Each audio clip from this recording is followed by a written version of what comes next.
Welcome back, ladies and gentlemen, to another episode of Agents of MACE. Today, we're continuing our watch through of Jessica Jones with Jessica Jones episode 7.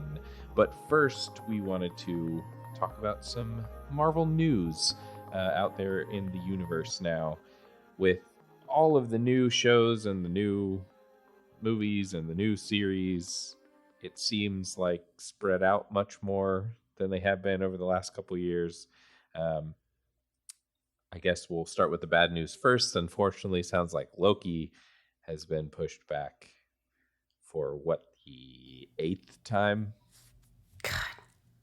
All the way to October 6th, which the only upside of that is that it is the week of my birthday. My birthday is on October 8th.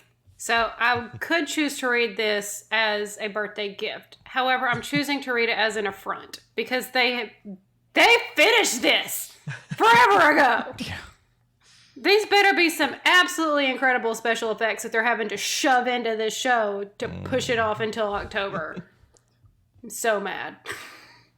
Stuff like this makes me nervous that we're going to get another Contessa thing where we're supposed to know who she is, but she was, the movie that she was supposed to be in came out after the series that she showed up in. It was like, what is going on?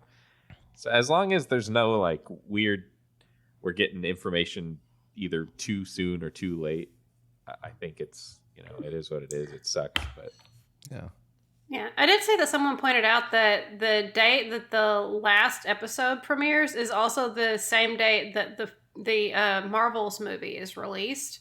And so I'm kind of wondering if there's a connection there. Is it setting up something in the Marvels, or is it just going to be a great weekend for the Hiddleston Ashton family since Zawe Ashton is playing the villainess in the Marvels? So is it just party week at their house, or is it legitimately we're going to find something out about the Marvels within the Loki series and they're trying to release it close to it?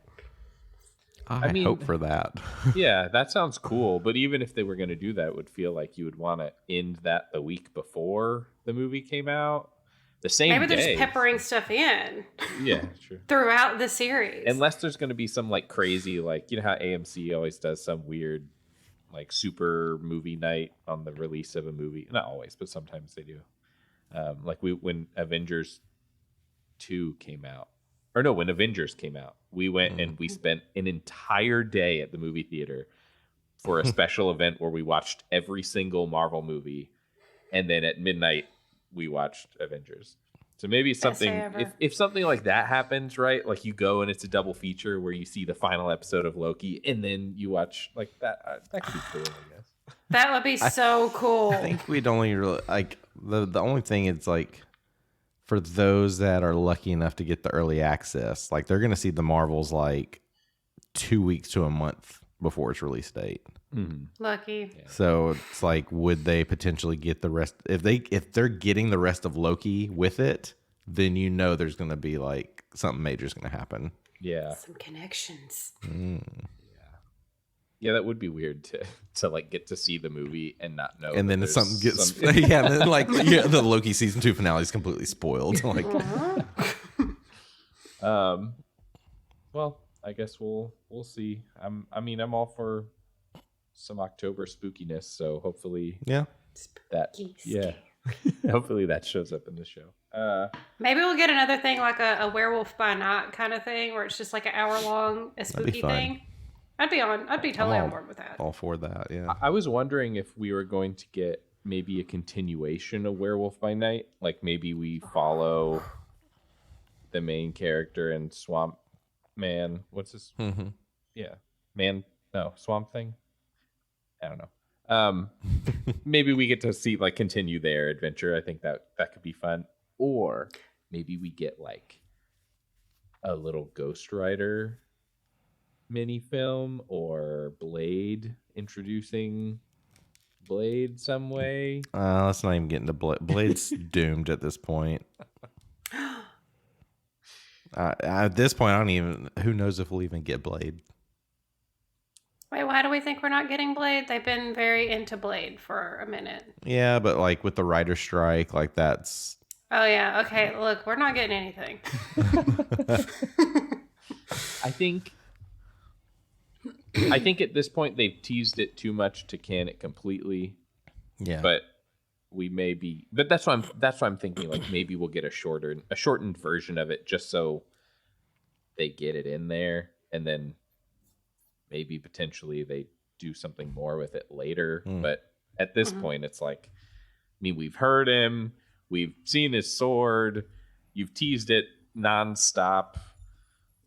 Mahershala talked about it for a while. Like, all right, we know that Blade is here and a thing, and now we're just waiting. Like, at least I'll give it to them that like X-Men, right? Like, we know it's coming eventually, but we don't know who's who or who we're gonna see, or like it's all kind of still up there in the I think with a character like Blade, if anything, I wish they would do like what they did with like what Matt Reeves did with the Batman, you know, because they released like the first kind of looks of the bat suit and even the Batmobile a little bit. Like, do that with Blade. I'd be down for that. Yeah, I want to see his cool little spinny blade things that he throws.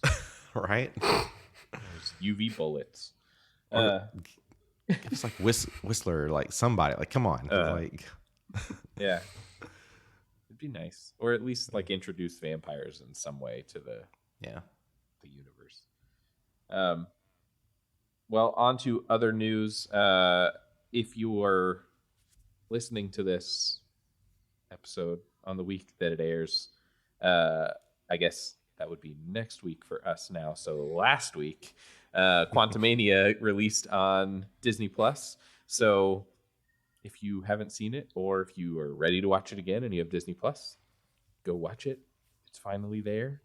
And in other series Disney Plus news, it sounds like there may be trouble a-brewing for Echo. Although, didn't we learn that was going to drop altogether? Is that the one that was going to come out? Yeah, they're dropping it all at once. They decided to, so right now what Echo is November 29th. And we'll get something like that. We'll get the whole season at once. But apparently there was a lot of issues in filming it, and Feige was like, should we release this? I don't know. They did some reshoots, and it guess made them happy enough to go ahead and release it. But this is the first time we're getting a full season all at once. Right. Which is also a little worrying, because it's like, is it so bad that you don't think it'll do well week to week? Like, you don't think you're going to keep your viewer base the whole time? Yeah. Yeah. That's what it feels like, is that they're literally just like dumping it out like, here, y'all wanted this, you've got it now. Yeah, we shot it all, so may as well. Yeah. I mean, I'm glad that they're releasing it, because as we have recently learned, just because they have totally almost finished filming something does not mean it's going to get a release anymore. Batgirl at HBO Max. Poor DC, man. Yeah. DC. I'm looking forward to the series. I think it'll be fun. I think it'll be interesting.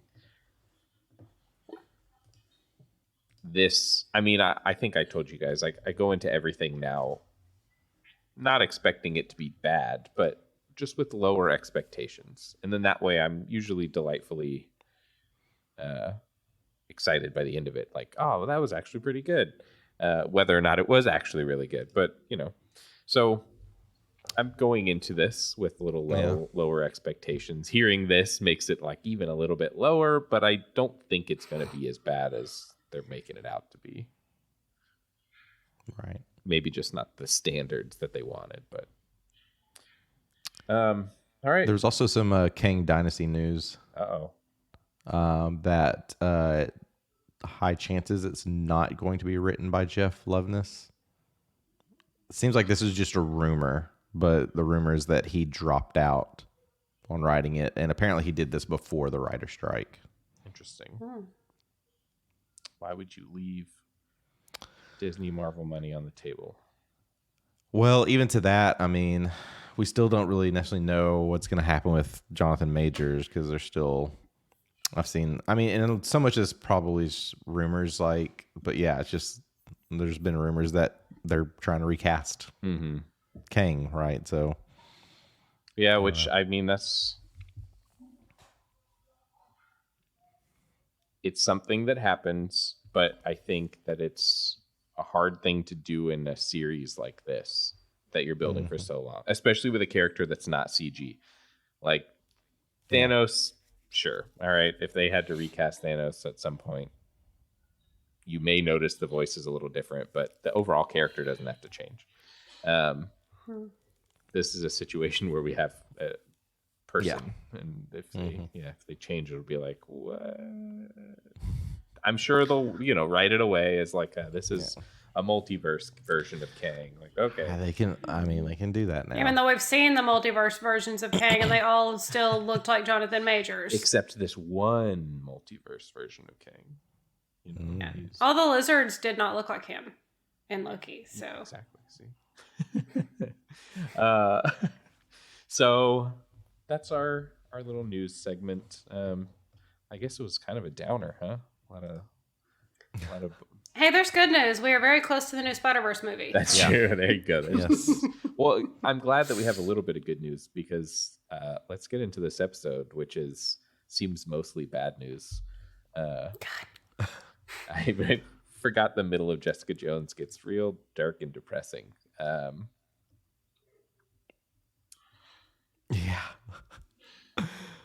I guess first, it's a little edgy. Yeah. First, I'm like, I guess I can. I think is it 8? It's either 8 or 9 will be like where I like my cutoff point. So we're getting close. Well, because all this is familiar. I was like, oh yeah, I remember all this. Yeah, I remember. Yeah, it rides a line. So I guess first thoughts on this episode. I'll let you guys go first. I mean, Kilgrave is it's just this it's the obsession episode, really. I mean, oh my goodness. Yeah, I feel like when I think about this show, I think about like, oh yeah, Kilgrave is creepy. I definitely didn't remember like just how unsettling he is. Like, it's not just so much that he's like, ooh, that's a creepy bad guy. It's like, no, he's like messed up, scary kind of. Yeah. I mean, the line that sticks with me in this one is, whose ever phone rings next, you're going to eat it. Like, that was one of the parts in this where I liked Kilgrave for a second. I mean, it's just, it's like it's like, because now we're at the point where we're slowly getting him in more involved, and now we're really getting to know him and just his little ticks and kind of what makes him, and that's the standout moment in this episode for sure. My first thought when I saw that was, I don't know, listeners, if anyone has been to an Alamo Drafthouse, before whatever movie you see there, they show you a bunch of things related to that movie. It's not like a normal theater where it's just like nonsense commercials. Alamo Drafthouse is always like very themed with whatever you're seeing. Mm-hmm. This 100% seems like something that they would play at the Alamo Drafthouse before any Marvel movie. They would have that scene, and then they would have Kilgrave saying, next person whose phone rings will eat it. Make you silence your phone for sure. Yep. I think that this episode had a lot of lines that it almost like the whole episode is watching Jessica Jones cross these lines from like superhero to superpowered person, taking it a bit too far.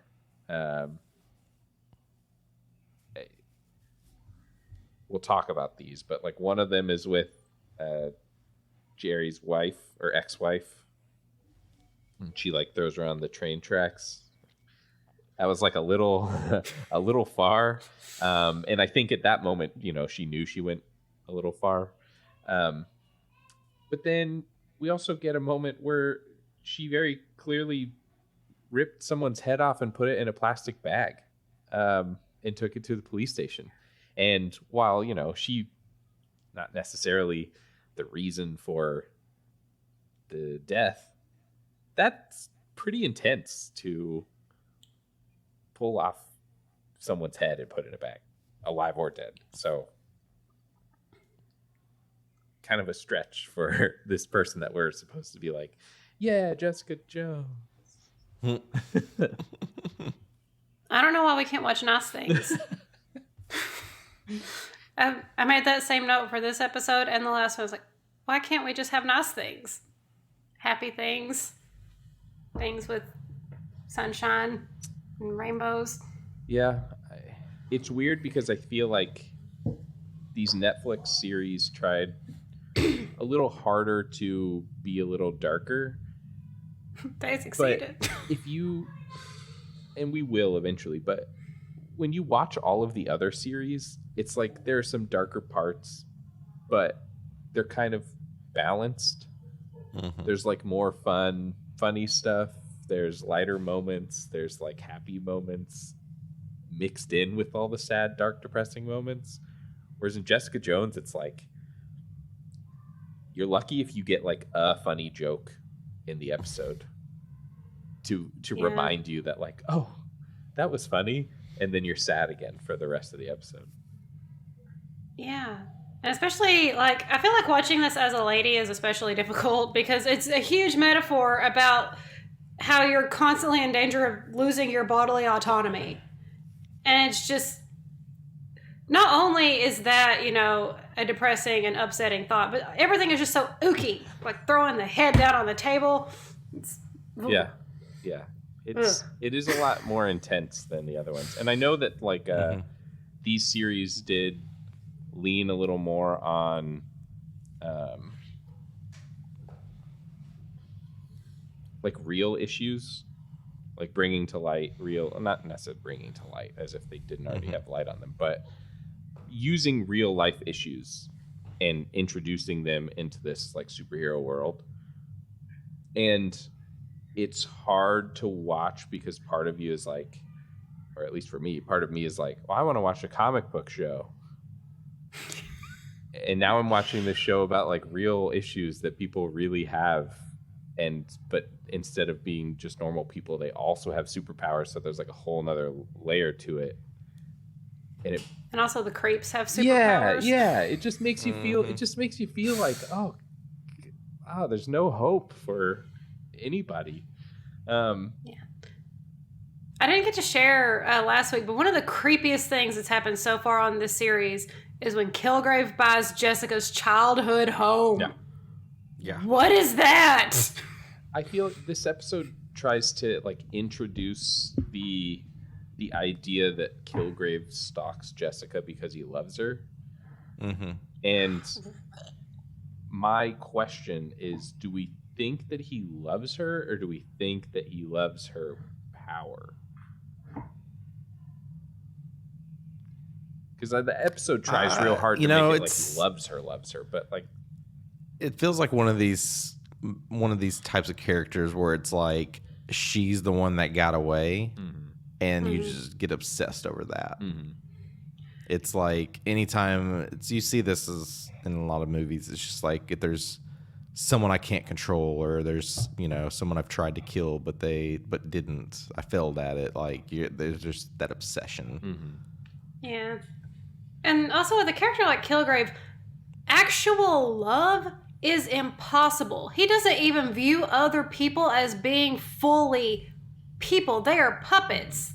They are his pawns in his like schemes. And Jessica, he might say that he loves her, but it's basically just, again, it's this obsession. It's something that he is interested in. She challenges him. And so, yeah, it is absolutely not love. It's just another fun layer in Kilgrave's layer cake of creepiness. Yeah. He's unsettling. Super unsettling. Along with Kilgrave, we also in this episode start to see more of a turn with Hogarth. Sort of making her into a villain, or like at least like, you know, starting her potential path to being a villain. Yeah. And it's interesting because I don't really remember. I remember bits and pieces of the second season of this show, and I know that she's in it, but I don't remember how her story wraps up or continues. I know she also shows up in Iron Fist and stuff, so like I know she's still around, but I don't remember her being a bad guy. But it definitely seems like we're turning her into kind of like a horrible person also. Yeah. She's got her own little side issues Yeah, going on yeah. throughout the show. She's very, I don't know, she's always on edge about something or stressed or anxiety. So, yeah, I'm very curious to see. And I'm like Carrie Ann Moss. I mean, just fantastic actress. So, like, I definitely want to see her like more. Like, I'm excited to know that she's in like multiple seasons. So that's cool. But I'm very curious to see where this character is going to go. Well, it also so she's a lawyer, right? Or she like runs a law firm. And there's a moment in this episode where Jessica goes to like Supermax and is like, I want a lawyer. Yeah. And it seems to me like this is the perfect place to bring in some Daredevil tie over. Yeah. Or crossover. I mean, eventually they're all together for the Defenders, we know.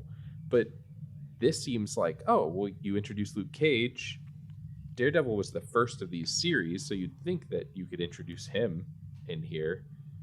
Mm-hmm. But no, she goes with Jerry, and I don't understand. Especially with her plan. I guess she knows Jerry? Yeah, but she got this crazy plan. Why would she? I mean, come on now. Yeah, and if there's anything that we learn about Jerry in this episode, it's that she's a pretty shady lawyer. Yeah. Like, she appears to be an effective lawyer, but she is shady. So, I don't know what's going on. That's a bad call. And all of Jessica's friends are, like, 100% not on her side. like everyone is... No one believes in her plan.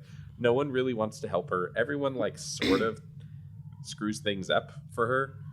So, like, why not go to an outside law firm and pull a blind guy and his best friend? Maybe Matt Murdock doesn't advertise effectively. Maybe. But, you know, like, Jessica knows other superhero or people with abilities. Like 99. Yeah. Like, surely Daredevil's got to be one of them. You would think. I mean, it's one of those things where there's no way that many people live that close together and are out there actively doing things with their powers and not either running into each other or at least hearing about each other. I mean, like the Devil of Hell's Kitchen is like a thing, right? It's not like that one girl that wears a black leather jacket and every now and then beats up a guy or stops a car or whatever. So you would think that at least she would be like, oh, there's a vigilante around here somewhere that I could go meet or find or help. She knows Luke has powers. Yeah. There's a couple of interesting references in this episode that kind of tie into like the comic origins of Jessica. Mm-hmm. And that lead to her relationships with other heroes, which that's like a big focal point of this. Is it's all about those kind of relationships and interest. Mm-hmm. Now that we know that Kilgrave is so madly in love with her, but is he? But like, you know, one of the big moments in this episode is the dead guy in her bed, which that was just kind of like, oh, they're gonna. I was like, forgot they're gonna go to that level and show it. Yep. Like, this is a pretty gritty episode in a lot of different ways. I mean, the title of this one is Top Shelf Perverts. Like, yep. That tells you anything. That That was a genuinely good joke. I like the title. But yeah, so there's some notes that this could be a nod to a moment within the Alias comics where Jessica actually dated Ant-Man. Like yeah, and they were paired together from Carol Danvers set him up. But there's like a scene in it where Jessica wakes up and he's being devoured by insects, but it was actually from Kilgrave. Ugh, gross. That's pretty wild. That is. Oh, it's creepy. Yeah. I just saw But the yeah, Alias that's comic at the library. I'll have to pick that up. Yeah, definitely go pick it up. But yeah, like they seem like they'd be an interesting couple. I mean, you know, just with his background in burglary and stuff, it's just, yeah, I don't know. It's one of those like opposites attract. Yeah, yeah. I had a potential comic reference that I forgot to do full research on. But the character that plays her best friend's sort of boyfriend, in the show, his name is Will Simpson. Frank Simpson is Nuke in the comics. He's the guy that has the American flag like drawn on his face. His powers come from taking red, white, and blue pills that all do different things. And he fights Wolverine, and he fights Captain America, and he's part of the Thunderbolts, and there's all sorts of crazy tie-ins. And I started thinking, what if Will Simpson is like this show's version of Frank Simpson? But I don't remember Nuke ever showing up anywhere in these Netflix series. But I didn't know if like we thought maybe it was a nod to that, or could be because he says a couple things that are a little like, oh, okay, you're not a great guy. And so I don't know, I was just thinking like, man, what if he's supposed to be Frank Simpson and like they had something planned for later down the line, and then Disney pulled the plug on these shows. It's possible because he could. I mean, he also shows up and fights the Punisher a lot. Like that seemed, and we got a Punisher season right before they nixed these shows. So, you know, it seems like that could have been a place for that to fit in. But I guess we never really got much of a tie-in. I felt like the last two seasons of those shows were kind of shoehorned together. Like Daredevil, the like final season of Daredevil didn't really have anything to do with anything else. They pretty much were like, we have Defenders, and then they were like, we're doing another season of Daredevil where he basically immediately walks away and forgets the Defenders. So I don't know. Maybe they didn't know what they were doing, and has nothing to do with anything. But yeah, so kind of a creepy episode. I don't know that the next couple of episodes would be any less creepy because we got 13 episodes in total, and we're only on 7. So I guess we're halfway through now. Yeah. Still lots more backstory to get on Kilgrave that will make you like him even less. So looking forward to it. Yeah. So I guess overall, how are we feeling about the series so far now that we're halfway through? I feel like I'm approaching this series the same way that I did The Handmaid's Tale, which is like, I recognize that this is well done and I do want to keep watching it, but at the same time I'm like, God, every single week. It's a heavier show for sure. Like it's two episodes like back to back feels like it's pushing it. Like I don't know if I could do anything more past that, especially the I don't know, some Kilgrave, like it's, I don't know. get creepy and just like I agree. I did forget like how much think- production value these shows had though. Like it seems like there was a Yeah, lot they of look money behind good. them. yeah. They got Netflix Maybe- money, man. Like I think next time that we're all having to watch these episodes, we each have a slice of cake while we watch it. that, We yeah. just get a little treat. Something like You know, one thing I found kind of interesting at the very, very beginning of this episode is how she gets thrown out of the bar. Mhm. I was like, does she get drunk? I know she drinks like all the time, but being a superhero, like generally their body processes that stuff differently. Yeah, I think that. she's drinking a Yeah, lot. I think Yeah. that she. Realistically, the characters I feel like that we see drink the most are Tony, who they then like make a point to be like, oh, he's in rehab and he's trying not to drink anymore. Steve, who has like an enhanced metabolism. Same with Wolverine. So like they can drink, you know, all kinds of stuff and it doesn't matter. And then Jessica Jones is in, you know, realistically in the universe, the only other one we see, and Thor, I guess. But we see Thor get drunk. So I think that her deal is just she's really strong. But like doesn't have like impenetrable skin. She's not like super fast. She's not a god. Yeah, she's not. She can't fly. She can't jump really high. Well, We saw her jump across the subway thing. yeah. Don't forget about the she can subway jump scene because that was. but she can't like Hulk jump. Right. She cannot. And we did see during the She-Hulk show that Hulks can get really smashed. Yeah.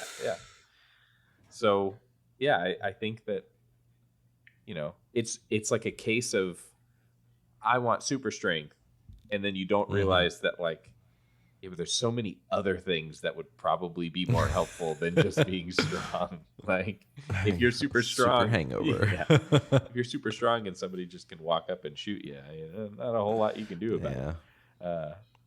So we need like a short with all this. It seems like something they would have brought into She-Hulk when she's up at the cabin. They would have had like some sort of superhero AA meeting. Right. Well, join us next week for another maybe sad, spooky episode. Or maybe not. Maybe but wait. Oh, go ahead. We didn't answer our question from last week. That's right.